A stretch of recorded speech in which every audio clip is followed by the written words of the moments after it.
Bien, es momento de poder comenzar ya con esta nueva ponencia con el tema de tratamiento integral de la zona periocular. Estamos nuevamente, reiteramos, ya disfrutando y viendo todo lo que es el tercer Congreso Boliviano de Medicina Estética ASOBOME. En este caso vamos a hablar del doctor Martín Gastón Álvarez España. Y es importante conocer el trabajo que el doctor ha estado realizando en esta temporada. Médico cirujano, Facultad de Ciencias Médicas de la Universidad Nacional de La Plata, especialista universitario en cirugía plástica y reparadora, máster en medicina estética, cosmética y del envejecimiento fisiológico, extendido por la Universidad de Barcelona.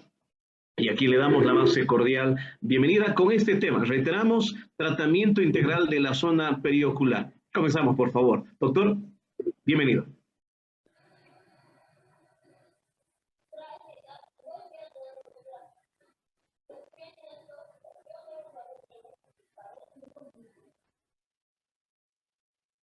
Muy buenas a todos.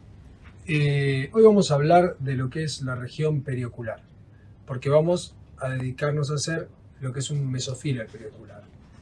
Pero antes de que ustedes puedan ver un tratamiento y de automatizarlo, por decirlo de alguna manera, a mí siempre me gusta dejar en claro conceptos de anatomía, que me parece que son fundamentales y básicos para cualquier médico que vaya a hacer este tipo de práctica.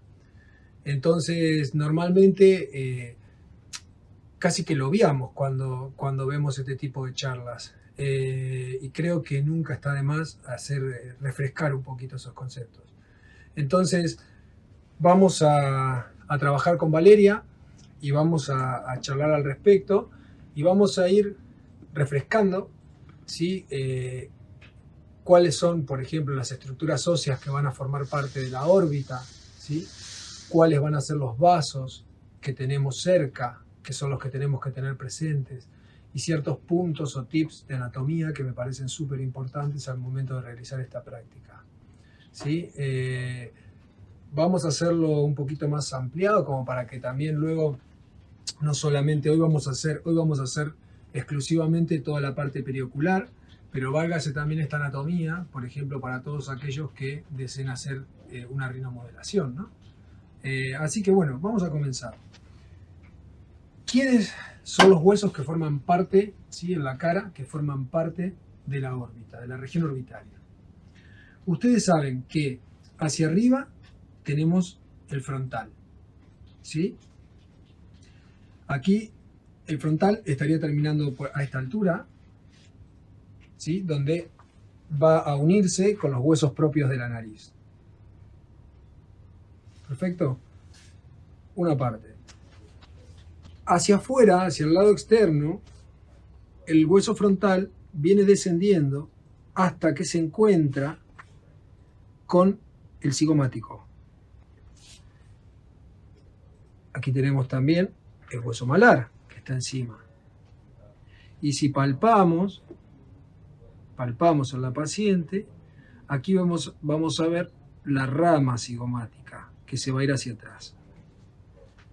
Por dibujarlo de algún modo de esta manera.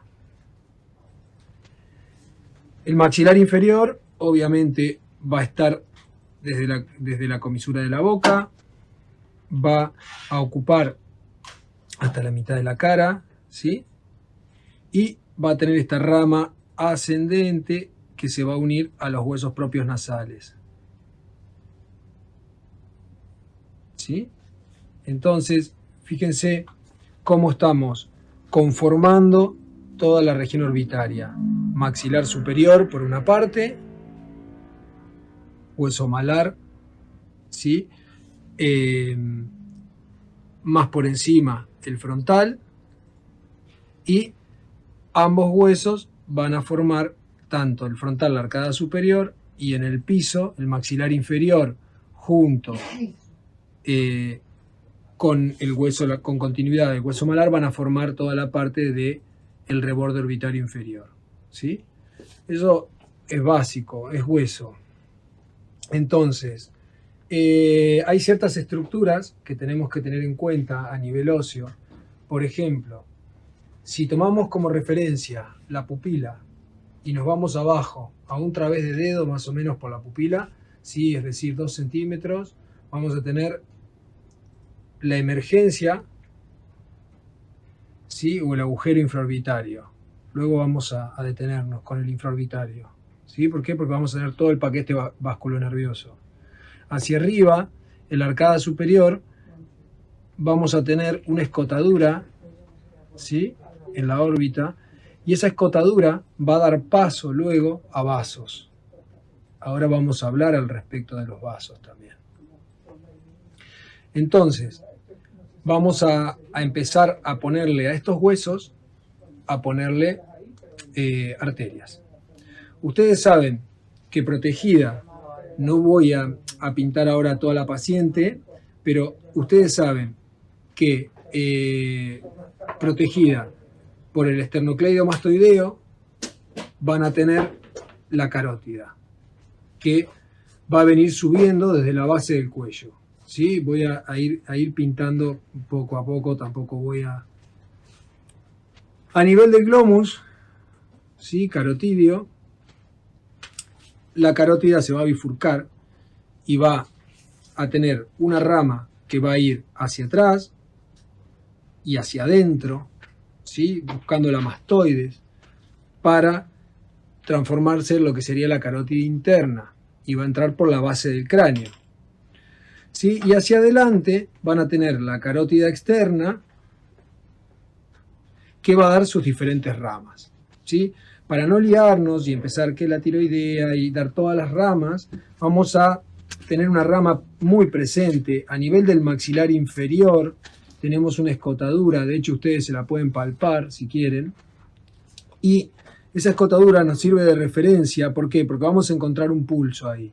Eso es la arteria facial, que va a subir, ¿sí? Va a empezar a subir por el lado de la comisura de la boca. Cuando llega a la comisura de la boca, esto va en profundidad, estamos hablando de que está pasando por el hueso, ¿sí?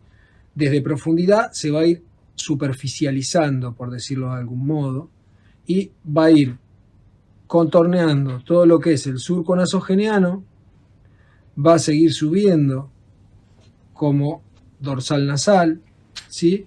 Y va a terminar en una pequeña arteria de unión, ¿sí? Que es la angular. Entonces, luego podemos entrar en discusión con respecto, anatómicamente hablando, con respecto al angular, si es rama de quién, si al final es rama de la facial o si es rama carótida interna. Ahora lo vamos a tocar el tema. Que sepamos que como carótida externa, la arteria que vamos a tener bien presente en la cara y la que no podemos obviar es la arteria facial, ¿sí? Con todo su recorrido como lo he descrito. Ahora, si fuéramos a la carótida interna cuando ingresa, ¿sí? Por su sifón a nivel mastoideo en la base del cráneo, ustedes saben que va a caminar hacia adelante como si fuera caminando por encima del peñasco, hacia la silla turca. Y desde ahí va a dar lo que se llama la arteria oftálmica, ¿vale? Entonces, esa arteria oftálmica es muy importante. ¿Por qué? Porque dentro del cráneo, esa arteria oftálmica, lo primero que va a dejar, o uno de los primeros vasos muy importantes que va a dejar, es la arteria central de la retina, ¿sí? Va a ir buscando a nivel medio, como si fuera hacia la lámina cribosa, ¿sí? Del etmoides, y va a caminar hacia adelante. También va a dejar sus ramos, pero lo más importante es que va a emerger hacia externo, desde dentro, va a emerger a externo con sus dos ramitos terminales, por así decirlo, y van a ser, por esta escotadura que hoy habíamos nombrado, ustedes van a ver subir. Vamos a hacerlo didáctico, ¿sí? Entonces, más hacia interno un vaso, más hacia externo otro, ¿sí? Que salen desde aquí, desde esta escotadura. ¿Qué es entonces? ¿Qué vasos van a salir? La supratroclear hacia adentro y la supraorbitaria hacia afuera, ¿sí? esto obviamente se repite desde el otro lado. Entonces, ¿qué va a pasar? Obviamente que va a haber confluencias de ramas que se van a ir mezclando en esta zona. Y un punto muy interesante, que es el que debemos destacar, y que luego van a entender de por qué vienen las complicaciones de este tipo de tratamientos cuando no conocemos la anatomía correctamente, es que este vasito o esta arteria angular de la que habíamos hablado se conecta con la supratroclear en su salida. De hecho, la supratroclear cuando viene saliendo da su ramito angular, ¿sí? Y este ramito angular es esta arteria angular de la que estamos hablando, que se va a juntar con la facial. Es decir, que va a ser un punto crucial ese. ¿Por qué? Porque va a unir el sistema carotidio interno con el sistema carotidio externo. Esto es algo que nadie, absolutamente nadie que pinche, es inconcebible que no sepan esta anatomía básica. ¿Por qué? Porque entonces así van a poder entender el día de mañana, cuando ustedes vean una complicación, Dios quiera que nunca suceda, pero van a ver por qué si uno inyecta o tiene la desgracia de entrar en un vaso, como puede ser la angular, ¿sí? Al momento de hacer, por ejemplo, un relleno de un surco de lágrima, como vamos a hacer más adelante, si nosotros pincháramos la angular y no tuviéramos esa precaución, la presión que ustedes tienen en la mano de una jeringa, de un cc o de un ml de ácido hialurónico, la presión que ejerce el émbolo es muy grande. Entonces, cuando ustedes comiencen a depositar el producto, si están dentro del vaso, ustedes, créanme que con la fuerza de su dedo van a vencer la presión sanguínea, y lo que van a hacer es solamente inyectar en forma retrógrada, van a inyectar producto endovascular. Y cuando ese producto vaya hacia atrás, si decíamos que la arteria oftálmica terminaba en estas dos ramas, ustedes van a través de la angular o de la supratroclear, van a ir en forma retrógrada, vamos hacia atrás otra vez, vamos a llegar a la oftálmica, y de la oftálmica nos podemos meter a la arteria central de la retina. Y si nosotros embolizamos con material por esos vasos, podemos producir una ceguera en el paciente. Entonces, varias cosas pueden suceder, ¿sí? Necrosis de tejidos y lo más importante, ¿sí? Una complicación a nivel de la retina, donde lastimosamente ya se reportan algunos casos de manera irreversible, conseguir irreversible. Entonces me parecía que era súper importante, hecho de una forma didáctica y aunque sea grande, sin entrar en detalles exquisitos de anatomía, pero que mínimamente estos conceptos los tengan muy, pero muy claros antes de realizar este tipo de prácticas. Ya que estoy con la paciente dibujada, para cuando hagamos la región periorbitaria, ¿sí? Tenemos que tener en cuenta esta arteria, que dijimos que era la angular. Otro paquete que vamos a tener en cuenta es el infraorbitario.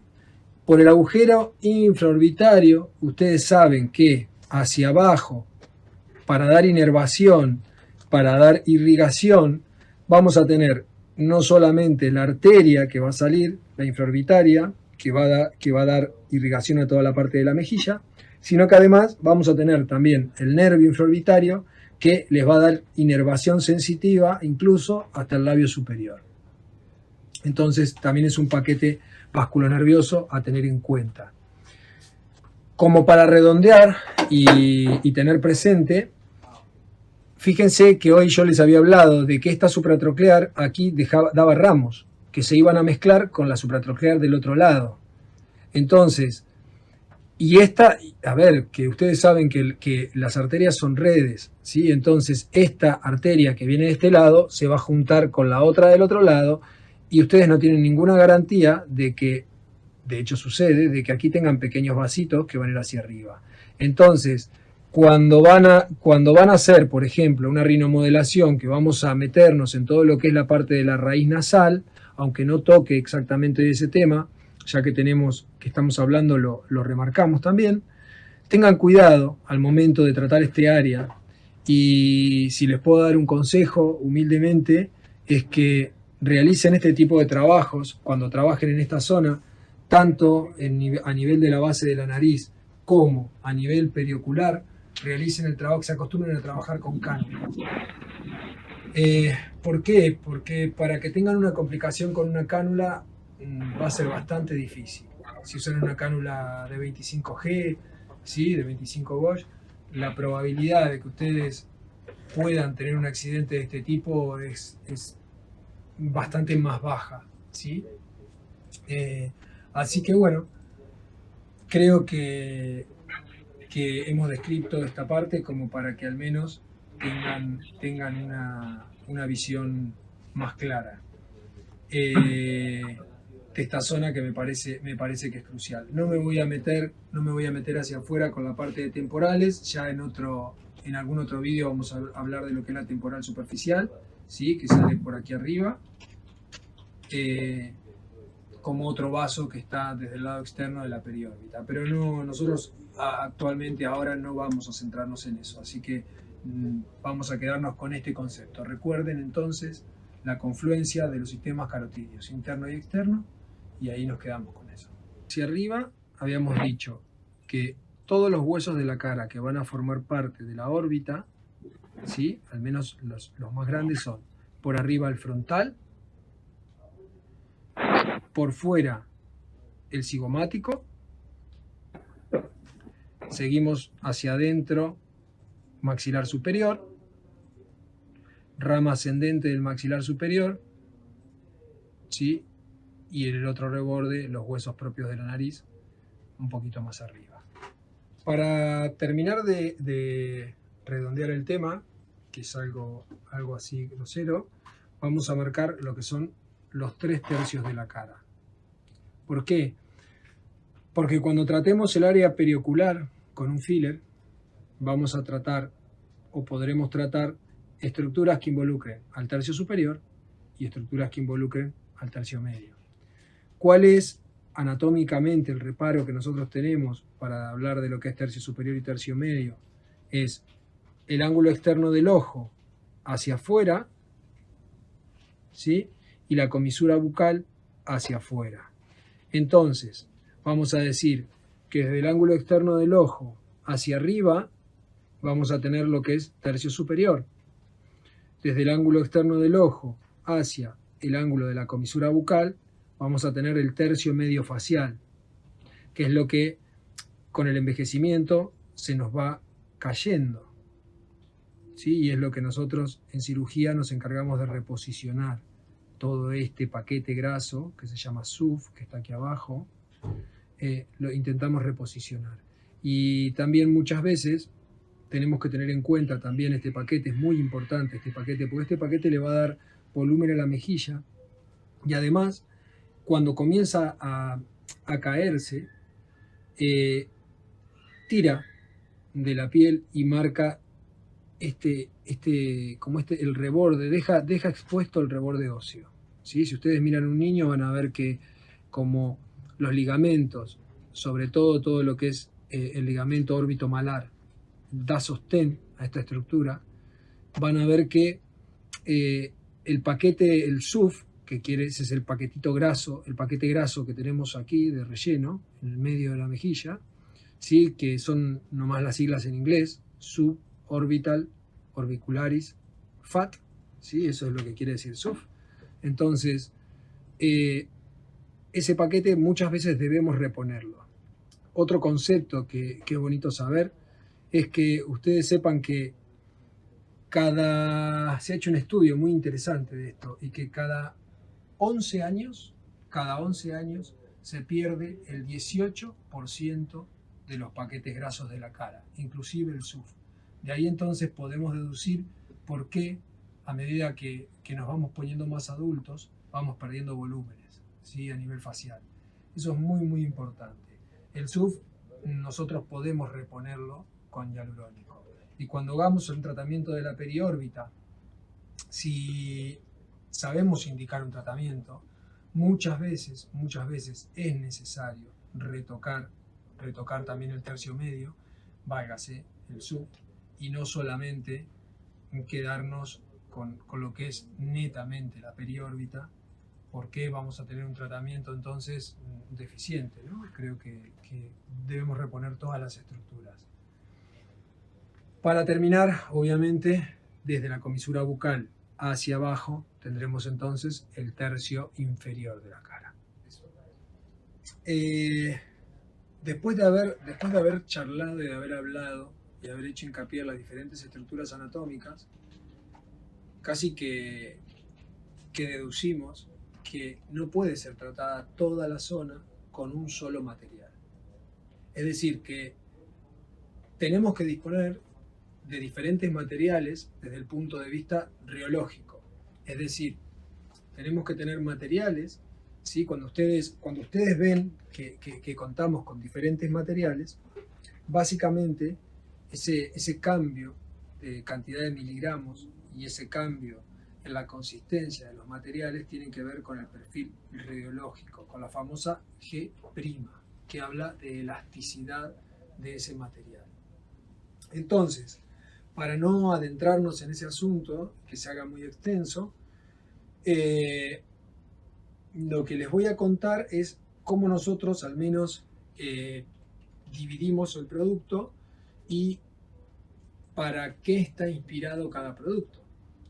De esta manera vamos a tener, son 3, ¿sí?, los mesofiller, y vamos a ir desde un Intense de 25 miligramos, un Global, que es de 20 miligramos, y un periocular, que es de 15 miligramos.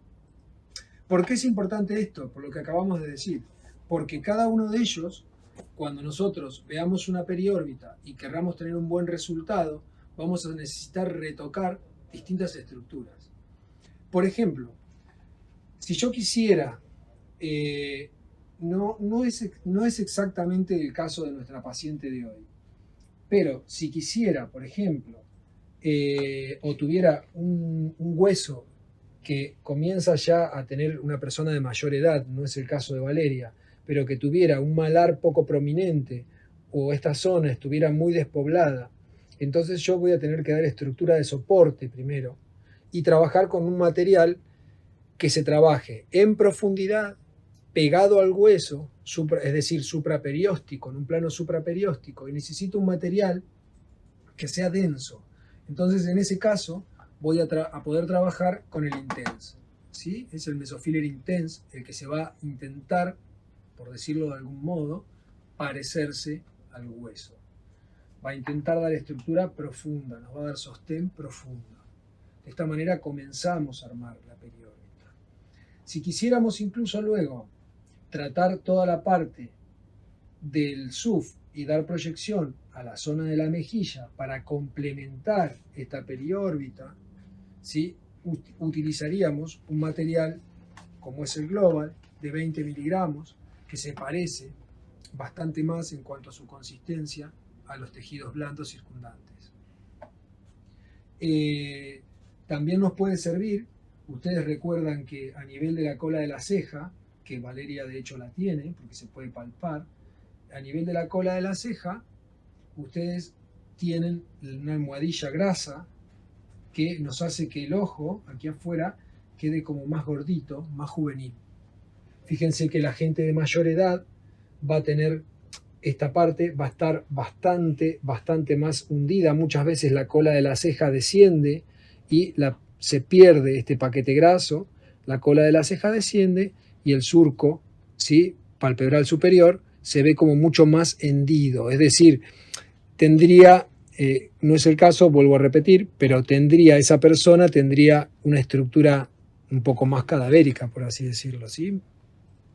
Entonces, por último, lo que debemos tratar, sí, ya son las irregularidades del surco de la lágrima, incluso teniendo como límite superior el tarso, ¿sí? Vamos a tratar todo lo que es el surco de la lágrima, nos vamos a ir siempre palpando el reborde orbitario, ¿sí?, el hueso, y vamos también a trabajar en profundidad, primero, como para que estas estructuras se levanten un poquito, ya con el periocular. ¿Por qué con el periocular? Porque en esta zona, los tejidos, imagínense que aquí tenemos, desde arriba hacia abajo vamos a tener la piel, primero que nada, vamos a tener inmediatamente debajo de la piel, casi que vamos a estar pegados, ¿sí?, al orbicular, al músculo orbicular, y por debajo ya vamos a tener un poquito de grasa. Nada, es muy finita, esta zona es muy finita, y ya tenemos inmediatamente el hueso. Entonces, ¿qué necesitamos aquí? Necesitamos un filler que tenga una densidad que sea blanda para que se pueda camuflar y se pueda integrar perfectamente bien a estos tejidos que son muy delgaditos, que son muy delicados.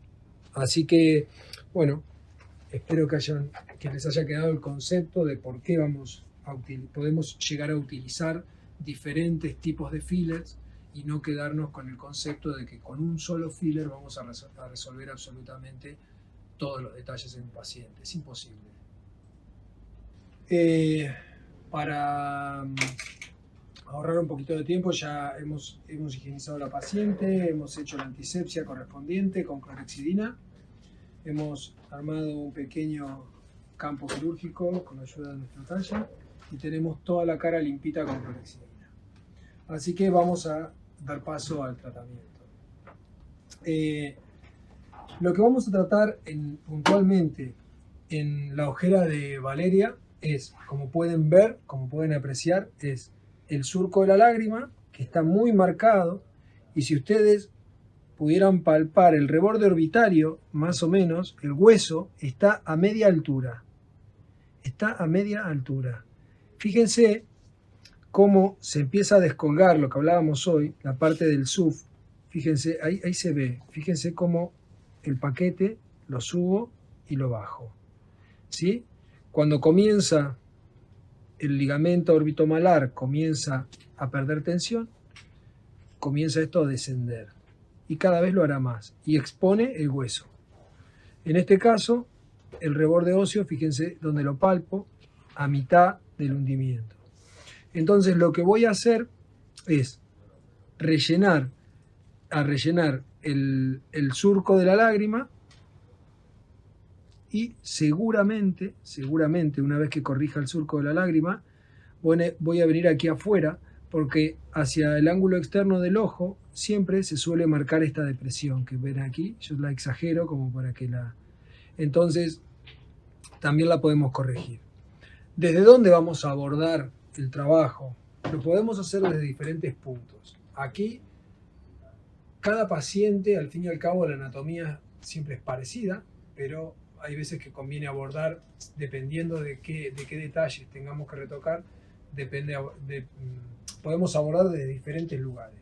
Por ejemplo, una puntura podría ser por debajo de la entrada infraorbitaria, ¿sí?, del punto infraorbitario de la emergencia, por debajo, un poquito por debajo, pinchamos ahí y desde ahí, con la cánula, tranquilamente pudiéramos trabajar en todo este sentido. Esa sería una vía de abordaje. Otra vía de abordaje que pudiéramos tener sería en este ángulo, más o menos de 45 grados, que queda formado desde el ángulo interno del ojo, ¿sí?, al ángulo externo, línea horizontal y una línea cruzada, ¿sí?, a 45. Entonces, todo desde aquí nosotros podemos ir pinchando y dando la angulación que a nosotros más nos guste o que más cómoda nos quede, como para poder abordar toda la órbita y poder colocar el material de la forma que más a gusto nos quede a nosotros como profesionales. En este caso, particularmente a Valeria, yo no la voy a pinchar aquí abajo. Muchas veces, si tengo solamente en esas órbitas que por ahí están solo con el surco de la lágrima, sí me gusta pinchar aquí abajo porque me voy bien en plano profundo, pegadito al hueso, y relleno el surco de la lágrima solamente. En el caso de ella, voy a tener que hacer algunos depósitos aquí afuera, muy probablemente. Entonces, intentaré pincharla solo una vez. Entonces voy a hacer un puntito casi que siguiendo la línea del surco de la lágrima. Entonces Voy a pinchar más o menos aquí, como para poder entrar con la cánula rectito y poder ir dibujando un poco esa silueta. Y luego desde aquí también poder hacer depósitos en esta parte externa, que me va a quedar seguramente un poco vacía, también en profundidad, como para poder ir rellenando la zona. Luego, si viera que todavía me falta un poquito de material, pudiera hacer a externo una segunda pinchadita a nivel del ángulo externo, por aquí a esta altura, como para ir a buscar desde aquí afuera, ir a buscar exactamente la región y depositar ahí un poquito más de material en un plano a veces ahí no tan profundo, ¿sí? Pudiera superficializarme un poco con la cánula y utilizar un plano un poco más superficial. Recuerden que el concepto, ¿sí?, es trabajar en un plano profundo y empujar desde abajo, empujar el tejido hacia afuera. ¿Para qué? Para no colocar material en ningún, ni entre el músculo, ni irnos de plano. Estar siempre por debajo y empujar desde la grasita para afuera, por delante del septo orbitario, ¿sí? Ese sería el concepto.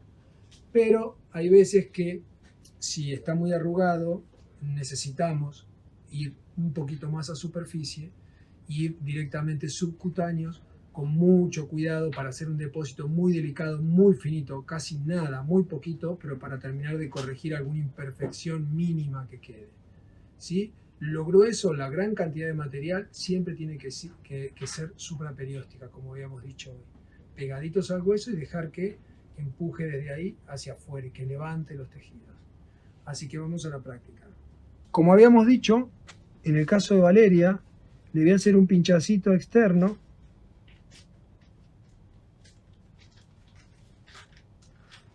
como para poder ingresar a esa altura con la cánula. Entonces,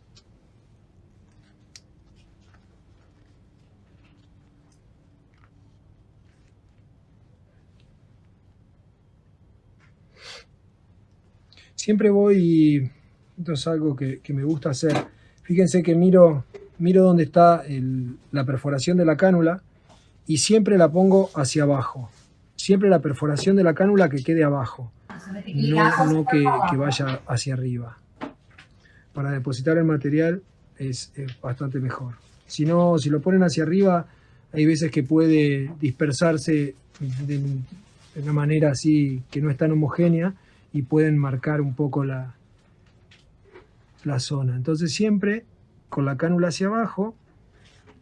Esto hay que hacerlo muy suavecito. Hay que entrar suavecito. No hay que ser brutos aquí, empujar, ni romper, ni nada. Yo me voy pegado. Fíjense, si ustedes miran, yo voy a hacer fuerza hacia arriba un poquito para mostrarles. ¿Ven? Fíjense que yo estoy en un plano completamente profundo, pero si empujo hacia arriba, ustedes ven la impronta de la cánula. Entonces, fíjense, busco el ángulo interno. Imagínense si estuviera aquí con una aguja. Y aquí estoy al lado, estoy saludando a la arteria angular, como decíamos hoy. Entonces, si yo estuviera aquí con una aguja y pudiera pinchar cualquier vaso y hacer un desastre. En cambio aquí, fíjense de qué manera lo tengo controlado. Con una cánula puedo trabajar tranquilo. ¿Tengo que aspirar con una cánula? Sí, puedo aspirar con la cánula. Si ustedes van muy suave, difícilmente vayan a meterse endovascular.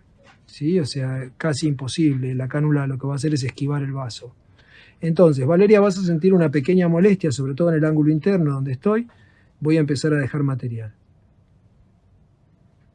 Fíjense cómo voy depositando el material suavemente. Plano profundo, me marco donde estoy, voy dejando el material. Fíjense cómo va rellenando. Me marco a donde estoy. Fíjense en plano profundo cómo voy rellenando. Salgo suavemente. Esto no hay que hacerlo de forma intempestiva. Yo ya, porque hago bastante con este material, entonces yo ya sé lo que voy dejando. Fíjense cómo apenitas, casi que nada, apoyo el dedo, pero nada, créanme que con una presión mínima, cómo corrijo, ¿sí?, el material, pero sin apretar fuerte, porque si aprieto fuerte lo rompo. Fíjense cómo se ha corregido ya, con nada. Ahora esto es lo grueso, ¿verdad? Ahora voy a hacer lo más delicado. Fíjense que a mi gusto,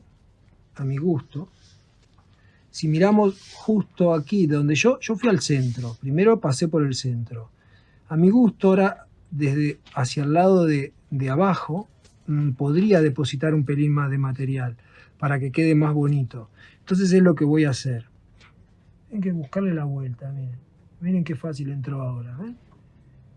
Que no hay que hacer fuerza. Suave, suave. Si ustedes trabajan suave, no tienen equimosis, no tienen nada. Fíjense dónde estoy ahora, ¿ven? Estoy ahí abajo del primer nivel donde había colocado. Entonces voy a dejar otro poquito ahí de material. Miren, poquito. Plano profundo. Fíjense que estoy en plano profundo. Miren ahí cómo me voy para abajo, ¿sí? Yo se los muestro ahí para que vayan viendo. Y voy dejando otro poquito en esa zona que para mi gusto estaba baja. Miren, ven que todavía queda ahí el material, todavía no lo he tocado, no lo he moldeado. Ahora voy a moldear un poquito ese material y fíjense cómo desapareció por completo el defecto. Miren. Qué natural y qué bonito que queda. Fíjense que no hay imperfecciones. Siempre hay que hacerlo suave, porque si somos brutos trabajando en esta zona, vamos a generar un estado inflamatorio que al final luego nos distorsiona también la región. Fíjense cómo desapareció por completo la ojera de este lado. Miren, vamos hacia el otro lado, miren cómo habíamos arrancado. Miren el surco de la lágrima de este lado cómo estaba, que este de este lado estaba igual. ¿Lo ven? Vamos a volver para este lado y vamos a mirar. Fíjense cómo se corrigió. Perfecto. Está perfecto. Ahí no hay más nada que poner. La verdad es que yo voy haciendo en la medida que me va gustando. Yo estos ojos, honestamente, a ver, cada uno tiene su visión del trabajo. A ver, tranquilamente pudiera ponerme a rellenar toda esta zona central, pudiera rellenarla un poquito más, ¿sí?, reemplazando un poco de SUF, y pudiera también rellenar hacia externo. La verdad es que puntualmente en esta paciente, a mí este trabajo así me gusta, no me disgusta para nada. Entonces yo honestamente a ella no la voy a tocar más, no voy a poner más material. Me parece que está súper bien. Voy a dejar solamente bien en profundidad aquí en el centro porque noto un poquito de depresión como para levantar, pero no voy a entrar a externo como había dicho hoy, no lo voy a hacer porque ahora una vez que he colocado el material no me disgusta este resultado, entonces no lo voy a hacer. Otra vez, miro la cánula, agujero para abajo, como había dicho hoy. Voy a entrar suavemente de vuelta. En profundidad. Ahí estoy en el centro. Fíjense cómo la impronta, cómo sale y me marca el centro. Entonces, estoy en profundidad desde atrás. Hago un bolito desde abajo. Y ahí me quedo, no mucho más.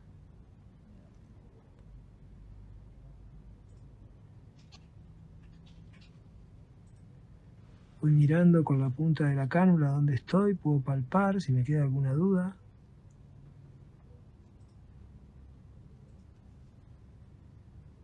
Ahí voy a dejar un pelín más. Nada, un nada, ¿eh? Aquí se manejan volúmenes muy, muy pequeños. Muy, muy pequeños. Y me retiro. Vamos de a poco. Vayan despacio, no se apuren. Que aquí nadie los... Esto no es cuestión de que a ver quién trabaja más rápido, es cuestión de ver quién deja mejor la órbita. Fíjense, a mi juicio, fíjense que gasté en total,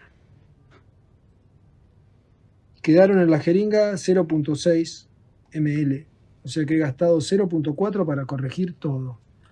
Fíjense que si está puesto en el plano adecuado, y el trabajo bien hecho, no necesitan poner cantidad.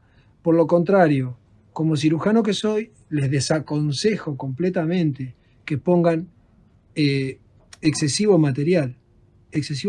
No estoy de acuerdo yo en colocar grandes cantidades de material, sobre todo en esta zona, ¿sí? Si habláramos de otros lugares de la cara, bueno, podemos discutirlo. Pero en esta zona, lo justo. Y ahí me quedo, tranquilo. Con ella no haré mucho más. Vamos a realizar el otro lado. Vamos a ingresar del mismo modo, más o menos, fíjense, del ángulo externo del ojo, en una línea que continúe, ¿sí? Ahí, un pinchacito, Valeria. Entramos, ¿sí? Y retiro la aguja. Fíjense cómo miro siempre el agujero. Otra vez, agujero hacia abajo, importante. Seguramente se estarán preguntando qué cantidad sería la correcta. Y ustedes me verán a mí que en realidad no miro ni siquiera la jeringa. Pues quien comienza a trabajar tiene que mirar la jeringa, porque tiene que ver qué cantidad pone. ¿Sí? Yo me voy en profundo, fíjense que marco otra vez lo mismo, me voy a ángulo interno, ahí arriba, llego y empiezo a depositar. Tienen que mirar la jeringa. Siempre corrijan de menos, o sea, si es la pregunta, un consejo es que vayan un pelín de menos. ¿Por qué dirán un pelín de menos? Porque el material, ustedes se acuerdan de la capacidad de retener agua que tiene. Entonces, bueno, tenemos que tener cuidado con ese asunto. Esta ya es como sé lo que me pasó en la otra, en esta me van a ver que ya voy haciendo el depósito de antemano. Y porque ya la estoy en plano y lo voy a hacer todo de una sola vez. Y como ven, una vez que tengan la mano del material que usen, casi que ni miran nada. Fíjense, a ver, la lógica es que ya me tendría que quedar ahí, sin tener que retocar nada. Vamos a ver si es cierto.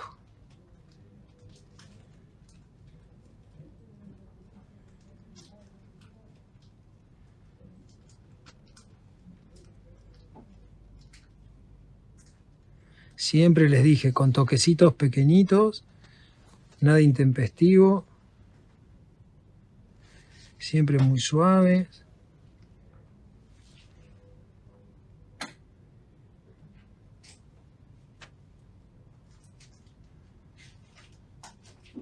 Bueno, ha quedado de nivel.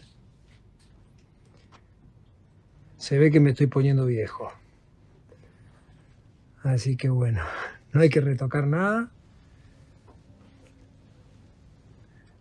Déjame ver por las dudas. No, sí, voy a retocar un poquito. Fíjense, cuando empezamos a mirar, ahí, aquí, a mi juicio, aquí nada, y un poquitín más, muy chiquitito, muy poquito.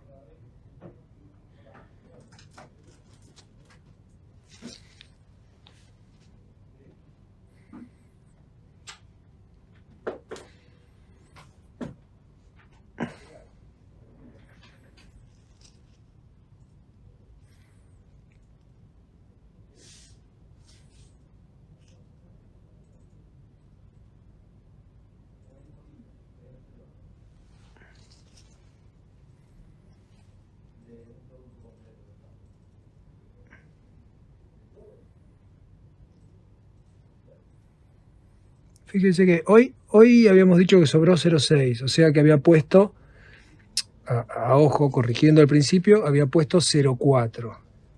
Y en este ojo, ahora voy a mirar la jeringa, todavía me queda, como pueden ver, me queda ahí casi 0,2 más. Es decir, que sin quererlo, pero porque no lo miro, pero sin quererlo he puesto la misma cantidad. O sea, es aconsejable que miren, cuando recién empieza, miren, ¿sí? Para por lo menos trabajar simétrico. No quiere decir que después no puedan poner un poquito más, un poquito menos, corregir a su gusto. Este ojo le quedó perfecto ahí. Ya no necesita más nada. Así que, bueno, ven cómo hasta incluso puede cambiar el concepto de uno mismo. O sea, cuando empezamos a trabajar, hacemos el diagnóstico y empezamos con una idea de trabajo, y luego esa idea, a medida que vamos colocando material y el ojo se va reformando, podemos cambiar de parecer. Y siempre creo que el concepto es muy importante, es trabajar con la menor cantidad de material posible, sobre todo en el área periorbitária. Es importante que tengan ese concepto, porque las estructuras son muy finitas, el músculo ahí es muy finito, la piel es muy finita, entonces tienen detrás todo el septo orbitario, ¿sí? Y ya se están metiendo casi adentro del ojo. Entonces, trabajar con el material justo, no pasarnos, corregir más bien de menos, esperar, si tenemos que, cuando empezamos, a veces no tenemos la seguridad necesaria, todos comenzamos alguna vez, pero prefiero a aquella persona que sea más pulcra y que sea cuidadosa, ir de menos hasta que tengan en claro también el swelling del material con el que estén trabajando. El swelling factor es la capacidad que tiene el material de captar líquido. Entonces, vayan de menos, más bien corrijan de menos, corrijan a un 90%, ¿sí? Y si hace falta, siempre pueden volver sobre el paciente, no pasa nada. La semana siguiente, a los 15 días, perdón, no a la semana siguiente, a los 15 días ustedes pueden realizar una corrección sin ningún problema. Ahora, si ustedes se pasan de material, entonces a los 15 días muy probablemente estén pinchando una hialuronidasa porque no les ha quedado bien. Entonces, siempre que quede el concepto de ir de menos, ir tranquilos, trabajar al 90%, esperar que el material recoja un poquito de líquido y mirarlo. Si a los 15 días está bien, pues así lo dejamos. Si nos queda hacer alguna que otra corrección, le explicamos al paciente que le vamos a hacer una corrección para que le quede mejor. Punto. Trabajen pautados, sean ordenados y yo creo que les va a ir muy bien. Espero que les haya gustado. Fue un placer compartir con ustedes como siempre. Y bueno, un abrazo grande y hasta muy pronto. Adiós. Bien, muchísimas gracias. Ahí justamente estábamos viendo toda la ponencia de nuestros profesionales invitados. En este caso vemos las imágenes del antes y después de todo lo que es este tema tan importante que acaba de terminar nuestro expositor, ¿sí? El doctor Martín Álvarez, y con el tema que ya básicamente acabamos de conocer a detalle. Este es el tercer Congreso Boliviano de Medicina Estética de ASO-BOME. Como corresponde dentro del programa, vamos a hacer la invitación y de antemano felicitar al doctor Martín Álvarez por toda esta excelente ponencia. Y doctor, sus palabras, por favor. Muchísimas gracias. Ya todos le están escuchando y mientras vamos alistando las preguntas que ya se vienen a continuación. Doctor, un abrazo. Bienvenido. Muy buenas tardes. ¿Qué tal? ¿Cómo están? Dime si me estás escuchando bien, porque como verás... Absolutamente, con toda claridad. Mira, bueno, darle las gracias a todos, buenas tardes a todos. Disculpen que me ven así tan informal, es que estoy de vacaciones y en este momento, claro, estaba con mi familia, así que me van a ver arriba navegando un ratito, que es mi afición, es mi hobby. Así que por eso me verán así tapado con sombrero, es que si no, no se soporta el sol. Bueno, no quería dejar de estar presente y saludarlos, y como siempre, y bueno, y si tienen alguna duda, con mucho gusto contestarles. Perfecto, gracias doctor Martín, y de hecho creo que muchos quisiéramos estar ahí navegando como usted ahí en un momento tan lindo con toda la familia de vacaciones. Bien, vayamos rápidamente por favor con las preguntas que ya se están generando en ese preciso instante. A manera de transmitirle todas las felicitaciones de sus colegas, acá justamente se puede ver toda la satisfacción y conformidad de todos quienes han presenciado su exposición. Doctora Kelly, adelante por favor, te escuchamos. Muchas gracias, saludos doctor, muchas gracias por su presencia, un gusto tenerlo acá. Yo tengo una consulta, por favor, con relación, hay pacientes que nosotros a veces abordamos esa área de tear trough y vemos que hay también aquí ligamento cigomático cutáneo marcado. ¿Cuál es su abordaje en ese caso, por favor? Vale, ese es un tema que ustedes tienen que tener muy claro, anatómicamente hablando. Lo que es el ligamento órbito-malar, ustedes saben que es el ligamento que sostiene prácticamente el piso de la órbita, desde la parte blanda, ¿no? Hablando, el tercio medio de la cara se sostiene a partir del ligamento órbito-malar. De hecho, cuando nosotros hacemos una cirugía palpebral de párpado inferior, lo que hacemos hoy día, antiguamente no se hacía esa práctica, hoy día lo que se hace es directamente con una punta roja, es desprender por completo el ligamento, desprenderlo por completo, para que el paquete graso se pueda reacomodar en el surco de la lágrima y pueda borrarse esa silueta de surco hundido. Es como liberar una cortina, se libera desde el piso de la órbita y se deja caer. La verdad es que con relleno lo que yo puedo hacer, yo no intentaría, la verdad es que yo no intentaría corregir un párpado quirúrgico con relleno, cuando tiene indicación netamente quirúrgica, porque el riesgo de querer corregir un párpado quirúrgico con relleno es que luego tenga que corregir con demasiada cantidad de relleno y que luego tenga el paciente otra vez en mi consulta con alguna complicación. Entonces, mi consejo es que cuando hay un surco muy marcado, y hay que poner mucha cantidad de material, prefiero explicarle al paciente de que la solución es una solución netamente quirúrgica y que prefiero hacerlo de esa manera. Si por algún motivo en particular el paciente no accede de ningún modo a esa respuesta y rehúsa operarse de cualquier forma, entonces en ese caso, bueno, no me deja más remedio. Él está siendo consciente de lo que yo le estoy explicando anatomía, le estoy dando un sustento médico y entonces el paciente debería entenderlo. Si así no fuera, teniendo esa salvedad que no es menor, si así no fuera, es lógico que vamos a tener que, para poder contener un poquito y levantar toda esa superficie, siempre sobre un plano supraperióstico, nos vamos bien pegados al hueso, ¿sí? Casi arrastrando la cánula sobre el reborde, y venimos hacia atrás. Y los volúmenes que podemos llegar a usar, hace poco tuve que hacer un ojo así, que no es de mi agrado, hacer ese tipo de ojo, lo vuelvo a repetir, pero bueno, el paciente de ningún modo se iba a operar y me dijo, mira, quiero estar lo mejor que puedo, así. Bueno, terminé poniendo, lo puedo decir, a ver, es un caso, todos tenemos casos raros, y terminé poniendo un 0.8 por cada ojo. Y luego incluso esos 0.8 por cada ojo repartidos, más o menos un 0.5 en plano muy profundo, ¿sí? Y el resto, los 0.3, más o menos en un plano intermedio. Porque hay muchas veces que siempre se habla de ir profundo, de meter el relleno bien abajo. Es lo correcto. Pero también es correcto decir la verdad, creo yo, para los que tenemos la oportunidad de estar dando las ponencias del otro lado. Entonces, a ver, muchas veces, los pequeños arreglos o los pequeños detalles, levantamos con mucho volumen en profundidad para estar seguros que estamos colocando el plano, que estamos abordando el plano correcto y que el producto se va a quedar ahí, ¿sí? Y luego podemos superficializar y hacer un plano supraorbicular, o sea, mucho más superficial, inmediatamente por debajo de la piel y supraorbicular, ¿sí? Con muy poquito material como para retocar ese defecto mínimo que nos queda.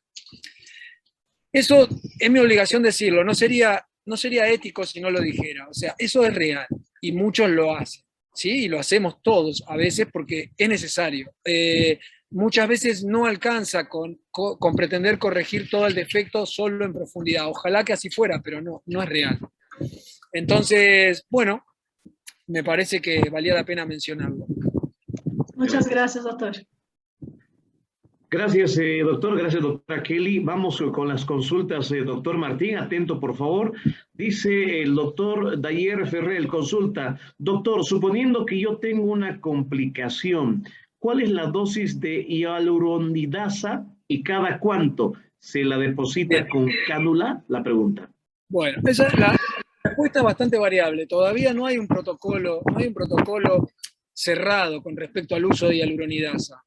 Normalmente, Daniel creo que me habías dicho, es el doctor, ¿puede ser? Normalmente lo que se hace es colocar una sola vez. O sea, no vas a repetir la colocación de hialuronidasa. Normalmente los viales vienen de 500 unidades, se diluyen en 10, ¿sí? En 10 ml de fisiológico, ¿sí? Y se aplican. Hay una regla de una publicación que se hizo no hace tanto, que es la más reciente, se puede decir, en Estados Unidos, que más o menos se utiliza a relación de 300 unidades por cada ml de ácido hialurónico que se colocó. ¿Sí? La verdad es que, por otra parte, no disiento con lo que ese estudio demuestra, porque de hecho fue bien sostenido científicamente, es muy válido, pero en mi experiencia, muchas veces la verdad es que diluyo las 500 unidades de hialuronidasa, las diluyo en 10 ml de solución fisiológica, ¿sí? Y voy colocando a donde molesta, donde hay demás, y casi que es instantáneo que uno ve cómo se desaparece el material. Yo creo que haría falta o sería correcto que lo vieran hacer en manos entrenadas una vez para saber que no hay problema, no van a hacer un daño. A malas, lo que pueden hacer a veces, que es muy difícil de controlar, es si tengo, por ejemplo, me he pasado un poquitito de material y quiero retirar parte, a veces poder controlar con exactitud cuánto quiero retirar es muy difícil, porque cuando pongo hialuronidasa el material se desintegra y hay veces que doy justo y hay veces que me paso, entonces luego espero y hago el retoque pertinente volviendo a colocar un poquito de material si es que me pasé. No sé si he sido claro, pero el concepto en reglas generales, científicamente hablando, y todo son 300 unidades por cada ml, ¿sí?, que he colocado. Yo les digo que si colocan las 500 unidades no van a tener ningún disgusto ni ningún problema. Se va a reabsorber con seguridad el material y nada más. Y luego a lo sumo tendrán al paciente otra vez en la consulta con segunda chance para poder colocar el producto correctamente. Perfecto, doctor. Voy a ir con la consulta del doctor Miguel Alejandro Pereira. Dice, ¿cuáles son los cuidados de conservación del producto para aplicar el retoque en 15 días? Y también los riesgos de contaminación. Doctor Martín, adelante, por favor. Miren, el periodo de conservación normalmente uno lo puede tener a 15 días, no hay ningún problema de tener el material 15 días. A mí particularmente lo tengo a temperatura ambiente en la consulta, en su caja, ¿sí? Lo sostengo en su caja. No acostumbro a ponerlo en nevera ni nada, lo mantengo a temperatura ambiente, ¿sí? Ninguna temperatura extrema creo que es buena para el producto. Y nada más. Y durante 15 días no hay ningún problema. Ningún problema. Siempre y cuando ustedes tengan un producto, por ejemplo el nuestro, tiene el detalle de tener una rosca en la punta, ¿sí?, de tener un tapón, donde ustedes pueden retirar la cánula o la aguja, taparlo, y si han hecho una antisepsia correcta, no tendrán ningún problema para volver a guardar el producto perfectamente y a los 15 días pueden retocar sin ningún problema. Perfecto, doctor. Vamos con más consultas. Ok. La doctora Jimena Chambi Pérez dice lo siguiente: doctor, buenas tardes. En nuestro mercado, aquí en Bolivia, tenemos hialuronidasa al 1500 y a 3000, le dice el doctor. Sí. Mira, lo que tienen que hacer es muy sencillo.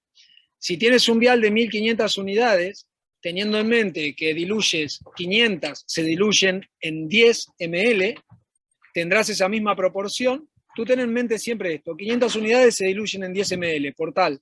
Si tienes 1500 unidades, las tendrás que diluir para obtener ese tipo de dilución, tendrás que diluirla en 30 ml de solución fisiológica. Luego extraes la cantidad de producto que te haga falta, teniendo en cuenta el número de unidades que tienes. Tú sabes que tienes 500 por cada 10 ml, a partir de ahí puedes colocar sin ningún problema. Hacer una regla de 3 simple. No sé si les queda claro esto. Perfecto, doctor. Martín Álvarez, muchísimas gracias. Le invito, por favor, a que nos pueda regalar sus palabras de despedida. Todos conformes, a nombre de toda la asociación, le mandan un gran abrazo, conformes y muy felices de toda esta gran disertación. Doctor, mil gracias. Su despedida, por favor.